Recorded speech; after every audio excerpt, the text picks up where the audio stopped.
بسم الله الرحمن الرحيم وصلى الله وسلم وبارك على سيدنا محمد وعلى آله وأصحابه وإخوانه وحزبه ومن سار على سيره إلى يوم الدين. اللهم اجعل جمعنا هذا جمعا مباركا مرحوما واجعل تفرقنا من بعده سالما معصوما ولا تجعل فينا ولا منا ولا معنا شقيا ولا محروما. اللهم أخرجنا من ظلمات الوهم وأكرمنا بنور الفهم وحسن أخلاقنا بالحلم واجعلنا هداة مهديين غير ضالين ولا مضلين. Nous avons, alhamdoulilah, terminé, en tout cas selon les choix que nous avions fait, la 10e année de l'islam, qui a pris quand même avec nous pas mal d'épisodes, si on inclut dedans le décès de Khadija radiyallahu anha, le décès de Abu Talib, la sortie du prophète sallallahu alayhi wa sallam à Taïf, son retour de Taïf, et l'Isra et le Mi'raj qui, à lui seul, il a pris beaucoup d'épisodes avec nous.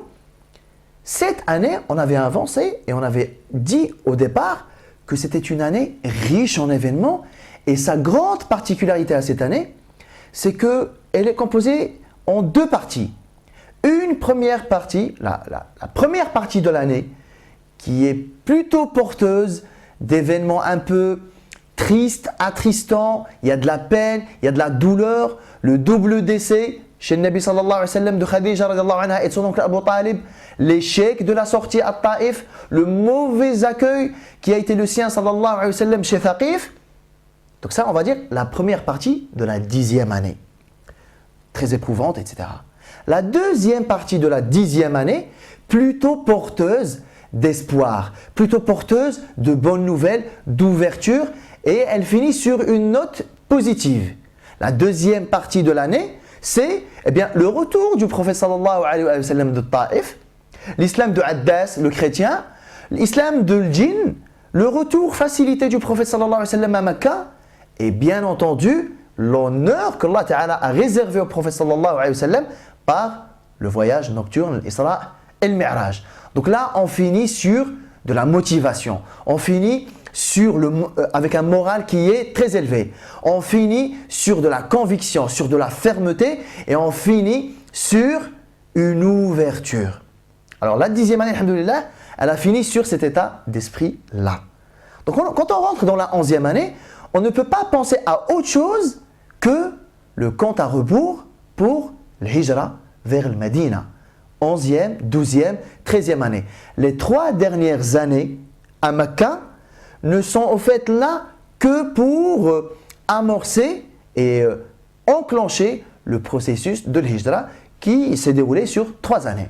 L'hijra en elle-même, elle a eu lieu à la fin de la 13e année, mais dès la 11e année, on est déjà dans du préparatif. Alors vous vous en souvenez lorsque on a démarré l'étude de Sira, tout au début, avant même la naissance du prophète sallallahu alayhi wa sallam, le monde comment il était? On avait parlé de la répartition, de la typologie des différentes forces qui étaient là avant le Nabi sallallahu alayhi wa sallam. On avait parlé d'un certain nombre d'événements qui ont eu lieu avant la naissance du prophète sallallahu alayhi wa sallam. Et on avait relevé cet aspect-là, que Allah subhanahu wa ta'ala, pour faire arriver, pour amener le Nabi sallallahu alayhi wa sallam, Allah jalla wa ala dans sa sagesse, dans sa science, il a fait dérouler un certain nombre d'événements.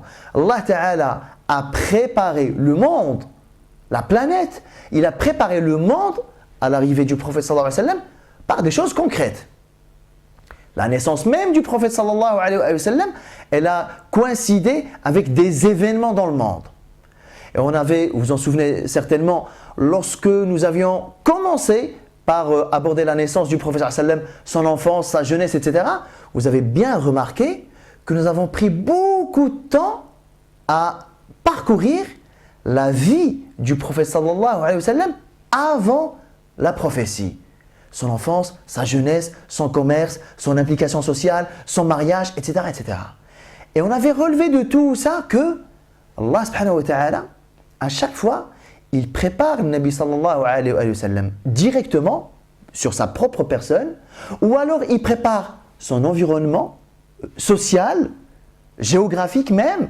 Allah subhanahu wa ta'ala fait dérouler certains événements et fait rencontrer certaines personnes avec d'autres. Tout ça, sur le coup, on ne peut pas se prononcer dessus. Parce qu'on n'en a pas la sagesse. On ne sait pas, tiens, pourquoi il y a eu l'événement de l'éléphant avant? Maintenant que le Nabi sallallahu alayhi wa sallam est né et que le Nabi sallallahu alayhi wa sallam a grandi dans Mecca, on sait quel est le lien de causalité entre l'événement de l'éléphant et l'arrivée du prophète sallallahu alayhi wa sallam. L'événement de Abdul Muttalib avec le roi Abraha, avec l'arrivée du prophète sallallahu alayhi wa sallam. On arrive à trouver des liens de causalité a posteriori, après que ce soit déroulé. Mais sur le coup, on dit, mais tous ces événements-là, quelle est leur cohérence? Et quel est le lien entre tel événement et telle conséquence? Mais sur le coup, on ne peut pas le savoir. Sauf que nous, quand on étudie Sira, alhamdoulilah, on a le déroulé de toute la Sira. Donc on peut faire des liens de causalité et qui vont nous servir, nous, dans notre vie. Pourquoi Allah Ta'ala il a choisi Mecca? Pourquoi le Nabi sallallahu alayhi wa sallam il a été envoyé là-bas? Pourquoi il a été envoyé chez Quraysh? Pourquoi Allah Ta'ala a choisi la langue arabe, etc. Toutes ces choses-là, lorsque nous étudions Sira et lorsque nous connaissons les événements ultérieurs, on dit, bah oui, vu les événements, vu ce qui s'est passé, le Nabi sallallahu alayhi wa sallam ne pouvait naître qu'à Mecca. Et il ne pouvait être envoyé qu'à Quraysh, dans un premier temps. Et il ne pouvait parler que arabe, etc., etc., etc. Parce qu'il y a des liens. Pareil, lorsque nous avions abordé l'Isra et le Mi'raj, avec ce choix entre le vin et le lait, ben ça ne pouvait être que le vin. Ben parce que c'est la boisson officielle de Quraysh. Ça ne pouvait pas être une autre boisson. Ça ne pouvait pas être de la bière. Ça ne pouvait pas être autre chose. On voit que tout ce que Allah Ta'ala fait vivre au prophète sallallahu alayhi wa sallam, c'est dans un choix minutieux qui a un sens. Au même titre, lorsque nous allons aborder le Hijra, on ne va pas en parler aujourd'hui en tant qu'événement et ses causes, etc. Mais on va parler du choix de Medina. Le fait qu'Allah subhanahu wa ta'ala ait choisi Yathrib, c'est son nom avant l'islam, le fait qu'Allah ta'ala ait choisi Yathrib comme étant la terre d'accueil, le point de chute du prophète sallallahu alayhi wa sallam, ben ça ne pouvait pas être ailleurs. Le Nabi sallallahu alayhi wa sallam ne pouvait pas émigrer vers une autre ville. Sur le coup, on ne le sait pas. Mais quand on regarde et quand on analyse un peu le Medina et les gens qui la composent, on se dit, vu la situation actuelle, vu ce que le Nabi sallallahu alayhi wa sallam avait à proposer et vu l'état actuel des différentes villes et des différentes tribus, bah c'est clair, c'est sûr que ça ne pouvait se faire qu'à Al-Madina. Et ça ne pouvait se faire qu'avec ces gens-là qui sont devenus plus tard l'Ansar. Donc c'est ce qu'on va voir aujourd'hui. Que ce choix-là repose sur quelque chose de vraiment pertinent. Alors on va voir 4 caractéristiques de l'Madina et des gens qui la composent. Première caractéristique, l'Madina est une ville cosmopolite, multiethnique. La sociologie de l'Madina, elle est faite comment? Alors vous avez 2 tribus arabes qui dominent, c'est la population majoritaire, 2 tribus arabes. Ennemies, c'est quand même subhanallah, intéressant à relever.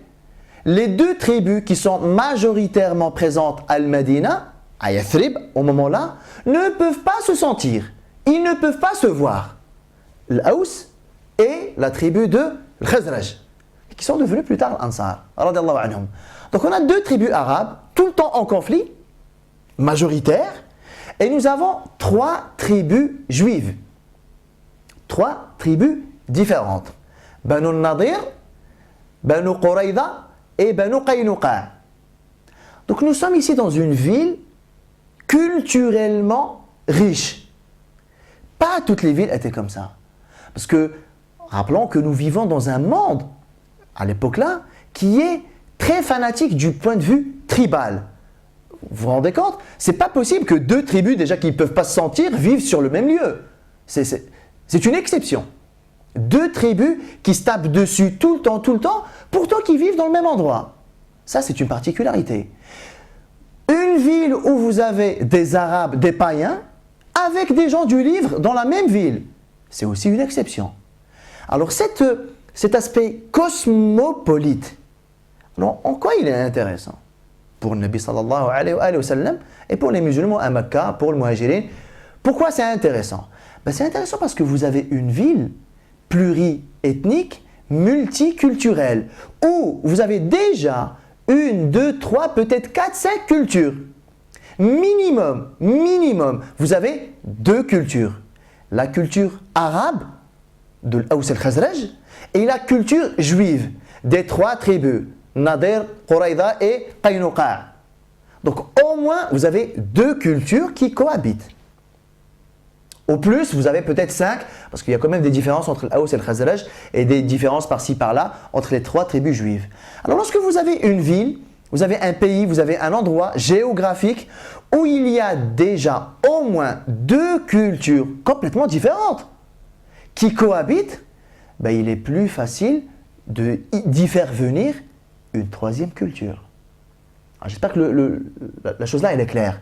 Vous avez deux cultures différentes qui cohabitent, ben, c'est plus simple d'y faire venir une troisième culture.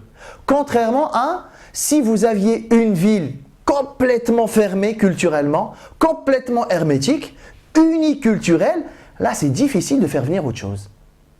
Vous prenez, je sais pas moi, vous prenez un pays africain en Afrique noire où vous avez par exemple une culture qui est très prononcée et qui est quasi unique. Et vous ramenez des gens, rien à voir, des Japonais par exemple. On sait que la culture, elle est contrastée aussi.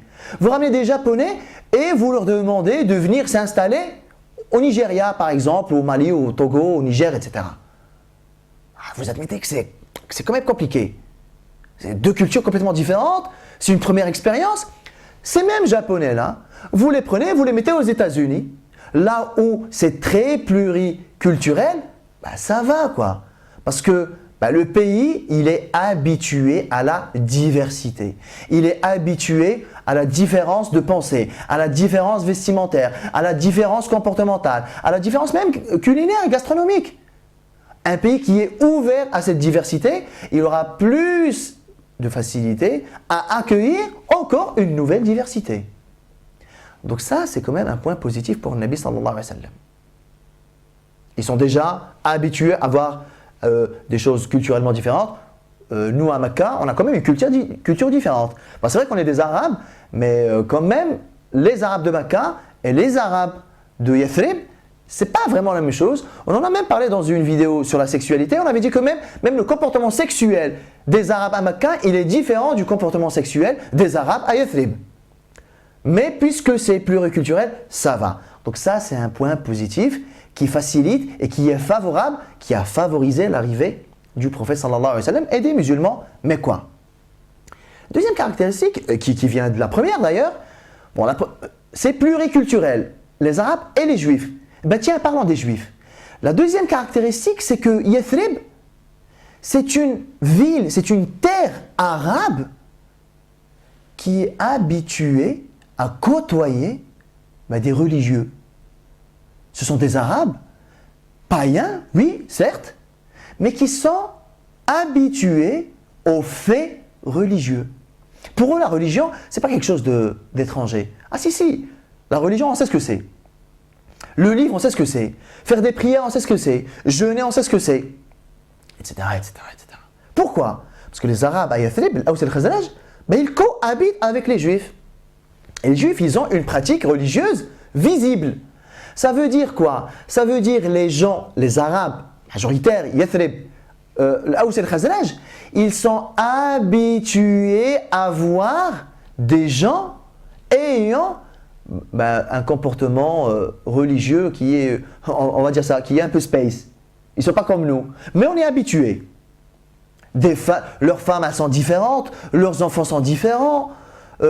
Leur comportement est différent, ce qu'ils mangent c'est différent, comment ils s'habillent c'est différent. Ouais, mais ça c'est les Juifs, c'est leur religion. Ils sont habitués à ça. Ils sont habitués à entendre Allah. Ils sont habitués à ce qu'il y ait une dévotion pour le Créateur, pour Dieu, etc. On va dire que le divin n'est pas étranger à eux. La prophétie n'est pas étrangère à eux. Ils entendent Moussa, ils entendent Daoud, ils entendent, etc., etc.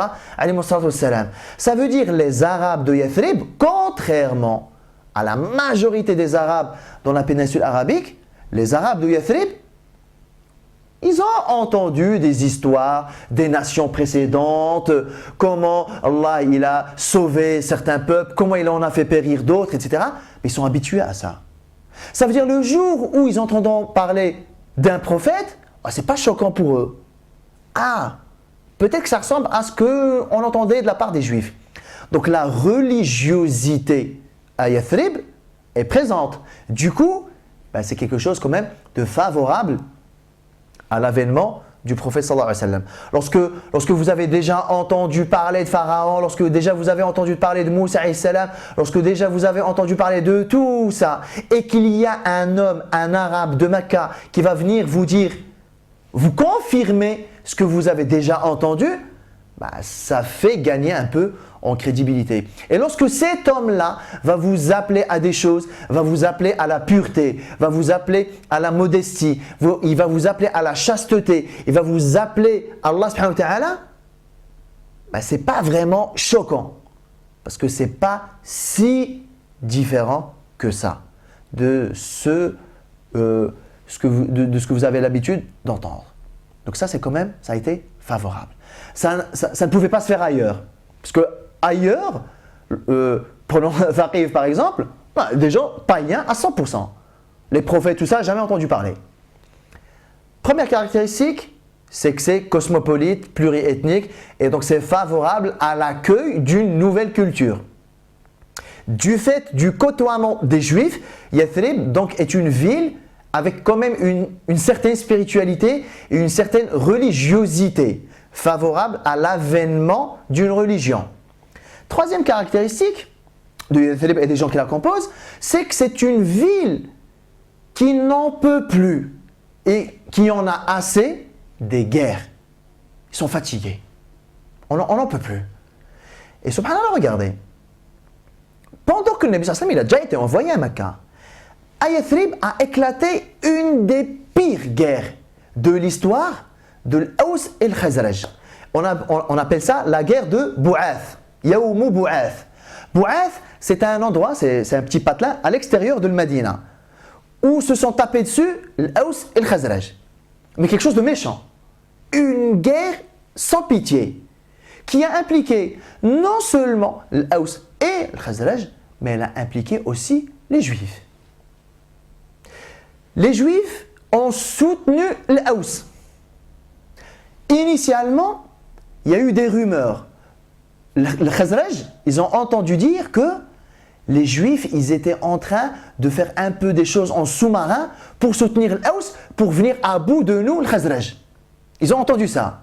Du coup, le Khazraj, ils ont dit aux Juifs, est-ce que c'est vrai? Les Juifs, ils ont dit oui, c'est vrai. Aws, ils sont venus nous solliciter et ouais, voilà, ils nous ont sollicité pour qu'on les aide pour vous faire la guerre. Le Khazraj, ils ont dit aux Juifs, d'accord, donnez-nous des hommes en otage chez nous. Parce que là, on ne vous fait plus confiance là. On sent que le climat il est très tendu. On veut une garantie que vous n'allez pas, à l'avenir, soutenir l'Aws contre nous. Et ils leur ont donné des dizaines, une quarantaine, on dit dans les narrations, une quarantaine de jeunes hommes parmi les Juifs chez le Khazraj. Un des responsables du Khazraj, un jour, il a craqué, il a tué certains des jeunes Juifs. Les Juifs, ils ont pris ça comme une déclaration de guerre, clairement, ils ont soutenu l'Aws. Donc, c'est une guerre qui a impliqué toute la société médinoise. Tout le monde confondu, il y a eu du sang partout, partout, partout. La guerre là, elle a eu lieu 5 années avant le Hijra. Vous vous rendez compte? C'est vrai. 5 années avant le Hijra. 5 années avant le Hijra, donc là vous enlevez les trois dernières années à Mecca. Donc si vous avez suivi un peu chronologiquement, la guerre de Bou'ath, elle a éclaté et elle a démarré pendant la 2e année de l'embargo. Donc pendant que le Nabi sallallahu alayhi wa sallam et les Sahaba et les non-musulmans parmi Banu Hashim, ils étaient sous embargo à Mecca, au moment-là, il y avait une guerre sans précédent à Yathrib. Mais qui a eu des conséquences favorables pour le Nabi sallallahu alayhi wa sallam. C'est parce que cette guerre-là, elle a épuisé tout le monde. Elle a épuisé les Juifs. Elle a épuisé l'Aws et elle a épuisé le Khazraj. Et ils sont arrivés à un moment donné en se disant, on n'en peut plus, c'est bon, on a assez fait la guerre, on veut une solution pour nous. Donc vous vous rendez compte? Allah Ta'ala a fait que cette guerre-là ait lieu peu de temps avant l'Hijra. Ça veut dire ici, nous sommes dans une situation où nous sommes face à une société, nous sommes face à une ville à une société, avec toutes ses composantes, juives et arabes, nous sommes face à une société qui est à la recherche d'une solution qu'elle-même est incapable d'avoir. Parce qu'on ne peut pas trop compter sur l'Aws, et on ne peut pas trop compter sur le Khazraj, et on ne peut pas trop compter sur les Juifs pour trouver une solution qui va arranger les trois composantes-là. Parce que si on confie la paix à l'Aws, al Khazraj et ou aux Juifs, ben on n'est pas à l'abri d'une nouvelle guerre. Parce que des guerres, il y en a eu. La guerre de Bou'ath n'est pas la première. Des guerres, il y en a eu. Et des trêves, il y en a eu. Donc, qui nous dit que, après cette trêve, après Bou'ath, ça ne va pas redégénérer? Donc là, on est face à une société qui cherche une solution pacifique, durable. Une solution qu'elle n'a pas. Donc, une société qui n'en peut plus, qui est fatiguée, qui est épuisée, militairement, qui est épuisé, même moralement, qui est même épuisé économiquement. Cette société-là, lorsque vous allez lui amener une solution pacifique, unificatrice, ils adhèrent ou ils n'adhèrent pas? Sur le coup, ils adhèrent. D'ailleurs, Allah Ta'ala, il reflète ce sens-là. Dans Surat Al-Imran, il parle, Allah Subhanahu wa Ta'ala, il s'adresse à l'Aws et al-Khazraj. Voilà, ils sont musulmans. L'Ansar, il s'adresse à eux. Rappelez-vous du bienfait d'Allah subhanahu wa ta'ala sur vous. Vous étiez des ennemis jurés.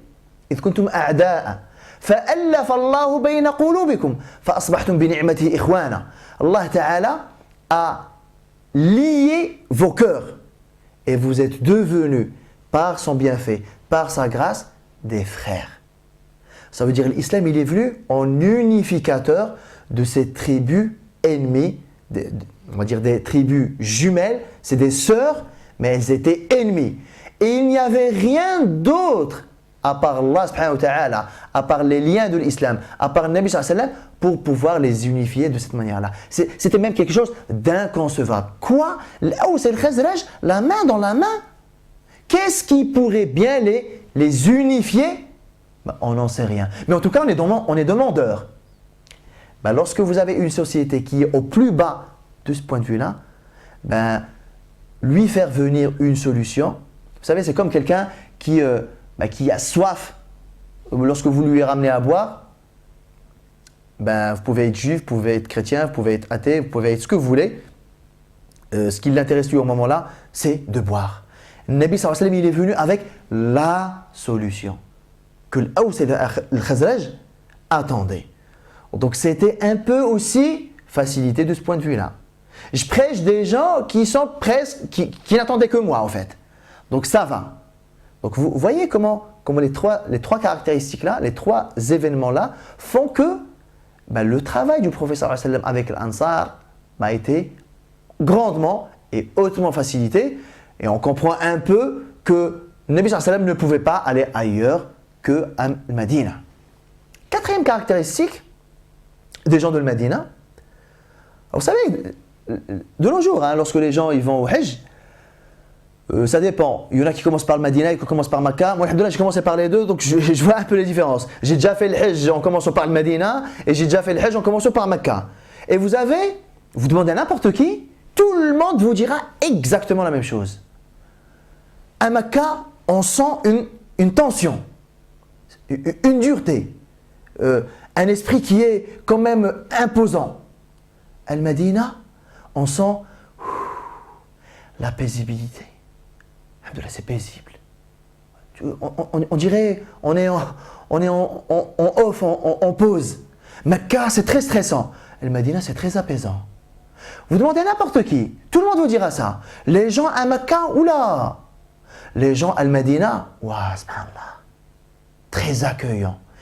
Et ce que les gens vous disent, c'est que on voit la différence entre Qurashiyin et on voit la différence avec l'Ansar. Mais en fait, ça n'a rien à voir avec l'Ansar en tant qu'Ansar. Les gens Al-Madina, c'est vrai qu'aujourd'hui, les gens de Medina, c'est vrai, ce sont des descendants de l'Ansar qui proviennent de l'Aws et le Khazraj. Mais ce n'est pas lié au fait qu'ils sont musulmans. C'était une caractéristique sociale des gens de Medina. Ça veut dire l'Aws ou le Khazraj. Les frères et les sœurs parmi vous qui ont déjà été à Médina et qui disent « Wa subhanallah, les gens à Médine, ils sont comme ça ». Ben l'Aws et le Khazraj, ils étaient comme ça, même avant l'islam. Ce sont des gens accueillants, ce sont des gens simples, des gens accessibles. On va dire des gens qui ne se prennent pas la tête, des gens qui ont le cœur sur la main, des gens qui ont un cœur doux et affectueux. Le Nabi sallallahu alayhi wa sallam, ça il l'a dit. L'Aws et le Khazraj sont deux tribus arabes originaires, à la base, originaires du Yémen. Et le Nabi sallallahu alayhi wa sallam, une fois, il y a une délégation qui est venue du Yémen, et qu'est-ce qu'il a dit aux compagnons? Aux compagnons, mais quoi? Qui eux ne sont pas descendants, ils ne viennent pas du Yémen. Qu'est-ce qu'il leur a dit? Vous sont venus aujourd'hui des gens, en parlant des gens du Yémen, araqqu qalban wa alyanu fu'adan, sont venus vous voir, vous visiter, des gens avec un cœur plus doux et avec un intérieur plus affectueux. Ça veut dire que c'est une caractéristique. Et vous savez, lorsque le Nabi sallallahu alayhi wa sallam s'est adressé à l'Ansar, ben ça n'a rien à voir. L'accueil n'a rien à voir. On en parlera dans les épisodes prochains, Inch'Allah Ta'ala. Mais si on compare juste comme ça, l'accueil qui a été réservé au prophète sallallahu alayhi wa sallam chez Thaqif et l'accueil qui a été réservé au prophète sallallahu alayhi wa sallam par on les appelle la petite bande de jeunes, la 11e année, les gens de Yathrib, ça n'a rien à voir. Le Nabi sallallahu alayhi wa sallam, il a trouvé ces jeunes-là, il leur a dit, vous êtes d'où? Ils lui ont dit, nous sommes de Yathrib. Il leur a dit, est-ce que je peux vous parler? Ils lui ont dit, oui, ben vas-y, oui, ben on t'écoute. Rien à voir. Quraysh, c'était pas ça l'accueil. Donc on voit qu'il y a des traits de caractère différents. Donc pour résumer, qu'est-ce qu'on a ici? On a une société pluriculturelle. Ça, c'est très favorable. Y rajouter une nouvelle culture, ça va. C'est pas très choquant. Vous avez une cité, vous avez une ville où les gens sont habitués à côtoyer des gens du livre. Ils entendent parler d'Allah subhanahu wa ta'ala, ils entendent parler des prophètes. Il y a une pratique religieuse. Vous y amenez un nouveau prophète, vous y amenez une nouvelle législation, vous y amenez une nouvelle façon d'adorer Allah subhanahu wa ta'ala, c'est pas choquant.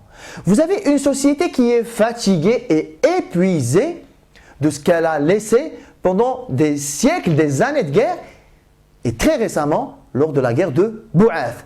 Donc vous avez des gens affaiblis qui n'attendent qu'une chose, une solution pour unifier cette terre-là et unifier cette ville-là. Donc le Nabi sallallahu alayhi wa sallam, en arrivant avec cette solution, ben, c'était clair que les gens ils allaient y adhérer. Et vous avez des gens super sympas, vous avez des gens super accueillants, vous avez des gens super ouverts et avec un cœur doux et le cœur sur la main. Alors ça, subhanallah, quand on le regarde comme ça, on dit, ben Allah Jalla wa Ala, ben, il a fait le travail. Il a préparé Yathrib, il a préparé l'Aws et le Khazraj à recevoir le Nabi sallallahu alayhi wa sallam sans la moindre embrouille. Et c'est ce qu'on va développer dans les épisodes suivants. Comment l'Hijra s'est faite à travers le premier contact avec ceux qui sont devenus plus tard l'Ansar. Radiyallahu anhum ardahum. On voit que le Nabi sallallahu alayhi wa sallam, le travail il a été fait par Allah subhanahu wa ta'ala, ben, il lui suffisait juste à lui sallallahu alayhi wa sallam de faire un minimum de petites formalités, mais les choses elles étaient clairement acquises. On y reviendra prochainement, Inch'Allah Ta'ala. Wallahu Ta'ala a'lam. Wa sallallahu sallam wa barak ala Sayyidina Muhammad wa ala alihi wa ashabihi ajma'in. Je vous retrouve la semaine prochaine. Wassalamu alaikum wa rahmatullahi ta'ala wa barakatuh.